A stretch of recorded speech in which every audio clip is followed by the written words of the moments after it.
Do you think we had similar values around sex and a similar sex drive? I ain't gonna hold hold you. God. I ain't gonna hold you. Hold God. Boy. I'm gonna go. Okay. Nah, I ain't gonna hold you.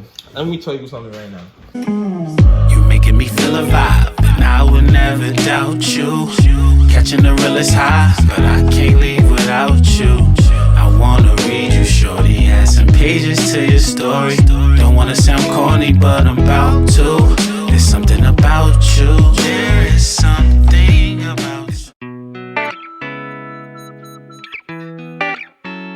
You ruining my space on my shit. I'm waiting for you. How? I'm waiting for you to stop eating. Okay.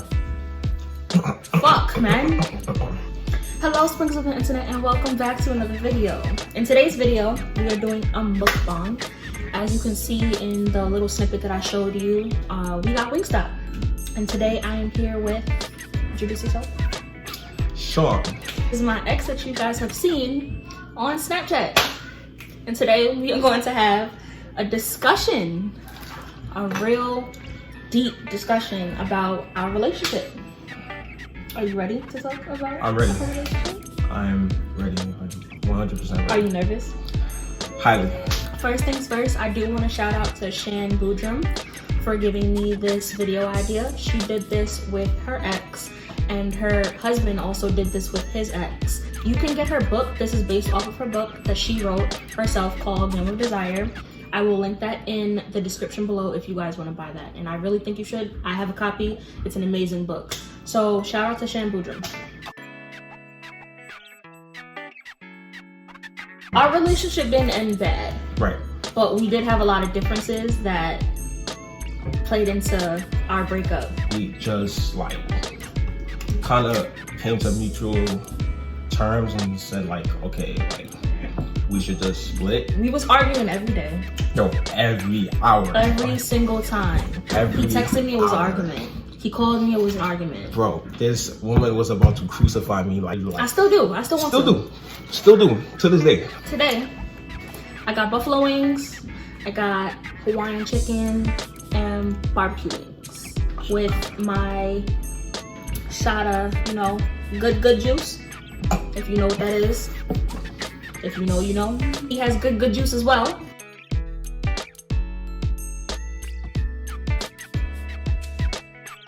So this first half is going to be a mixture of the essentials and what was I like.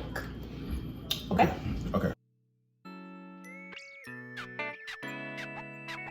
Where do you think we were incompatible?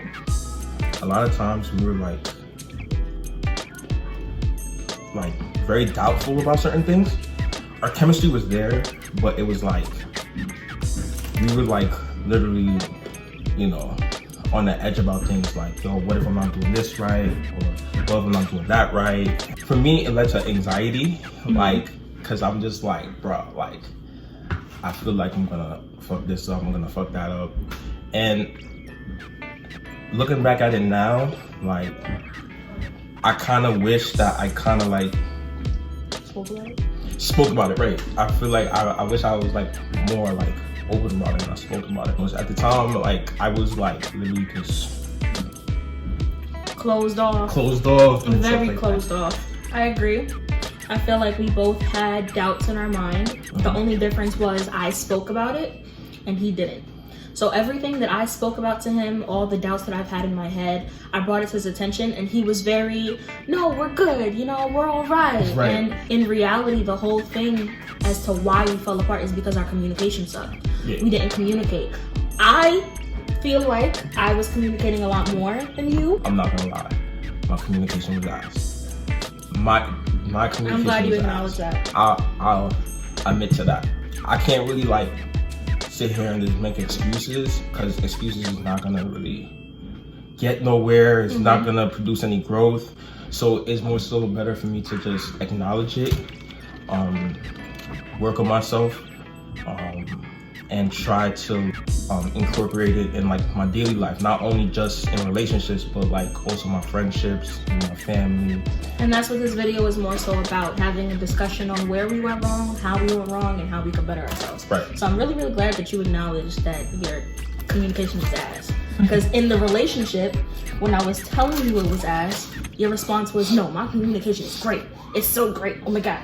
It was like you were afraid to admit that your communication was ass. It was more, okay, I was toxic. Oh my God. There was a guy. Oh my God. Me hiding the truth was also like kind of like a double-edged sword in a way, because like I'm trying to fix the relationship, but it's like I'm not trying to like show what was really going on, like what was like the main core of like what was going on. Growth. We are here for growth. Growth. Acknowledge what you did wrong and grow. Do you think there's anything I owe you an apology for? That's a good question. She hasn't done nothing wrong. There's literally haven't been any situation I can think of where like she's done me dirt or anything like that. She didn't really do anything wrong. Like, she's a good person. She's a genuine person. I feel like I do owe you an apology for one thing, and that's for not being more understanding with certain things. Me within a relationship, I feel as though I'm very needy and I love attention from my partner. So even times when you were at work, it was like I wanted a response from you. Because he lives in Brooklyn, so majority of the things that was happening at the time, it was like so many shootings, so much going on, so much gang activity. He doesn't like conflict, but if it presents itself, he's not going to be afraid to shut it down. And that's one thing that worried me about him, because his job was keeping him late at certain times. And it was just such a huge miscommunication, because when I texted him, he wouldn't receive it. But on my end, it's like he wasn't answering. So that's one thing I owe you an apology for, because it was like I kept bantering you about the phone and the communication between us, and I should have understood if she was either at work or the messages just weren't getting through. You don't need to apologize, but I'll accept your apology. In future relationships, what is one thing that you think I should work on based on my experience with you? This is a good question. This is a very good question. That's a good question. That's a very good question. To work on myself? Yeah. So it doesn't affect your significant other, your partner. I feel like it made me feel like we were getting nowhere. Like I would try to when I would try to kind of make it better. Oh, closed-minded. Right. Yeah. Closed-minded. You want me to be more open-minded. Open-minded about myself. Right. Yes. Do you think we had similar values around sex and a similar sex drive? I ain't gonna hold hold you. God. I ain't gonna hold you. Hold God. Boy. I'm gonna go. Okay. Nah, I ain't gonna hold you. Let me tell you something right now. All I gotta say is, fuego. Shit on my exes. Like, fuego. That's not the question though. What was it? Yeah, I feel like like, that wasn't a problem at all. I feel like our sex was like, our chemistry was tight. It was a problem for me. I'm kidding. Next, did I change for the worse at some point in the relationship? If so, what changed and when? No, you were just trying to see the greater good for me. I just think like I said, it was just a lot of stuff that, we just had to work on. And I thought we could have worked on it in the relationship, but it's more so we have to separate. Yeah, separate and then just work on ourselves. But nah. I don't think there's anything really. You want me to be honest? Go. I feel like you changed for the worse in the relationship towards the end. Because of you have ranch right there. What wrong with your ranch? Right there. That's why you got it. Well, your ranch tastes good. It's the same thing. No, it's not. It's not the same thing. It is.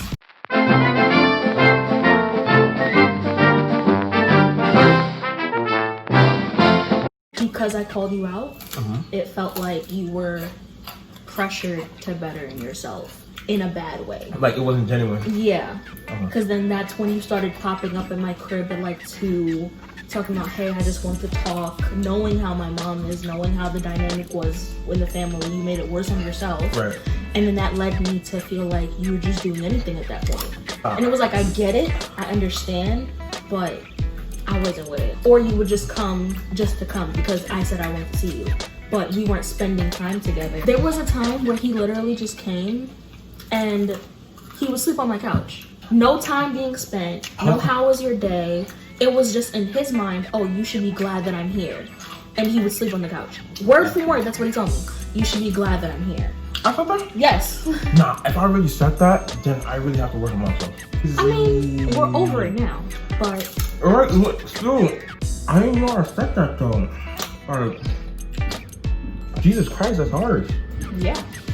Imagine being in the moment saying, why are you sleeping? And wake up and spend time with me. To you just saying, you should be glad that I'm here. It's different if we would have lived together. If we were married or if we were together for a long time and I had my own crib, that would be different. You're coming home, you want to sleep, I understand. Right. I'll accept the fact that you're just there because you came home to me. But it's not my crib. Right. You came to see me, but you didn't spend time with me. It was just like your body there. But one thing I wanted to say, Shannon and Jared, her husband, in their videos, they said something that really stuck with me. If you feel as though the relationship went perfect, then basically you were the problem. So there were times where you acknowledged that our relationship was great and it was the best you ever had, but then towards the end you were like, nah, I'm toxic. That means you spent time with yourself and you understood that you were an issue. Nah, I really needed like a lot of time to myself. It wasn't only because of like our breakup, but it was more so like there was other people around me that it was affecting as well. Like my toxic traits were affecting people. Yeah, I just dedicated myself to just like just be there for everyone, like to just like make sure like everyone's okay and like just take consideration, like because I would want somebody to take consideration when it comes to me. What would you say is your wake-up call towards our separation? Because when I broke up with you, I told you we needed time apart, and your response was, no, we don't. I want to be with you. So when I did call it off and I did push myself and isolated myself from you. It's when you isolated yourself, that's when I knew like I had to change my thinking, because the relationship got cold off for a reason. That's when I really realized like, yo, like I was really fucking up. Like I was really like messing up when you left and I had peeped that you were like distancing yourself from me. Like that's when I knew like, all right, I gotta get it together. And one thing that was crazy to me is that going into the relationship, we were fine. It was like puppy love. It was so perfect. Bro, we were great. It was so perfect. And that was like 3 months into the relationship. We were so great. And the fact that our relationship took a whole 360 just because of your mindset and because of what traumas can do to you is crazy to me. 3 months into the relationship, it was back-to-back seeing me, back-to-back dates, left and right, back-to-back calls. Left and right. After the 3rd month, he would barely see me. It was, oh, I'm too tired to do this. And to me, if I'm being completely honest, I thought he was cheating on me. I really thought he was cheating on me. She almost clipped me. She almost clipped my neck. You're lucky I didn't. She almost came to my I'm job. lucky I didn't. Was I a good listener to you? She is a good listener. I'm not gonna hold you. She is a good listener. He was a good listener too. I think both of our issues with listening though is that our attention span is the size of a peanut. Yo, we'll be talking, bro, and I'd see like a bird or a dog and ooh, puppy. She could see camel shit on the side of the road. And it's like, and I'll be talking, I'll give her like a full blown conversation. I'll be like, yo, did you just see that camel? Like, right, like dead ass shitting in the street. But I listen though. We both listen to each other. So that's good. Do you think I was good at conflict resolution? No. Her temper, yo, all my years, I've never seen a temper like this in my life. When she go off on like probably like other people or some shit like that, she go off. Like you can't be in an interview like the employer is telling you something. I hate stupid shit. Hear me out. The amount of stupid fuck shit that I dealt with him in this relationship Bro. on a daily basis, he blew my mind. I feel like because I'm little and because I don't say a lot, I'm being taken as a joke. So a lot of times when I was talking to him seriously, he took me as a joke, as if I'm some munchkin, as if I'm some little kid, as if I'm a child. And it pissed me. He played too damn much, and I was not with it. So when you say my anger, I admit though, I do have to work on my anger, because this video is about growth, and I have worked on my anger. But I'm just saying to the people, for them to understand that I don't like stupid shit. No cap, I'm like 4. Did you feel I clearly expressed my feelings and needs? Nah, she did. She expressed it clearly Until the end. Until the end, it was just like, yeah. Because I kept repeating myself for 3 months. Over and over and over again, man. 3 months I was repeating myself. And by the end of those 3 months, I kept everything to myself after that. Which I admit isn't toxic. It's toxic too. But I kind of provoked that, to be honest. True. We could have. Look, a son. I didn't realize that. Sorry, my attention span. I forgot. Look at the question. I was talking about what you said, and that's why I was checking on your lip. I feel like you didn't express yourself. You didn't. Throughout the 6 months, it was like pulling teeth. My mental breakdown. That's why I called you that name. You know, because I didn't call anyone but her. Like at the time, I knew I needed like a shoulder to lean on. It was just like I was so scared because like again my past relationships, and like I just didn't want to get hurt, you know. But she showed me that, you know, that she was there for me and like she wasn't gonna hurt me at all, you know. Like she genuinely showed that she cared and stuff like that. Like she showed her intentions. She's solid. I appreciate it. Really appreciate it. So for everybody trying to holler, you know, I'm joking. The person I'm talking to will wring my neck. Did you find me overly sensitive or emotionally unstable? Emotionally unstable. 1 minute you'll be good. Next minute you're mad, sad, like you don't want to talk. Like they just shut down altogether, and I'm just like, what the fuck? Like you was just here with me, like I'm just like, what the fuck? Like, is it me? Is it like, you know, is it someone bothering me or something like that? You would eventually talk to me, but it was just like, it would be random times where like we're literally good and we're having a great day, and then boom. For those of you who have watched previous videos, you guys know that I battle with depression and anxiety. Going into the relationship with you, what I didn't know is that I have manic depression. I knew that after, and I didn't really talk about it or anything, but that's something that I probably should have told you going forward in our relationship. But in between the relationships is when I found out that I had manic depression. So at random times I'd cry, at random times like trauma would just hit me. And I have a real big problem with a lot of my traumas replaying in my head, and I told you that. But the times that I guess shut down is when those moments were playing in my head. Yo, I will tell this girl, yo, I will take you out, I will pay for everything. And she will literally tell me, yo, let me cater to you. Like,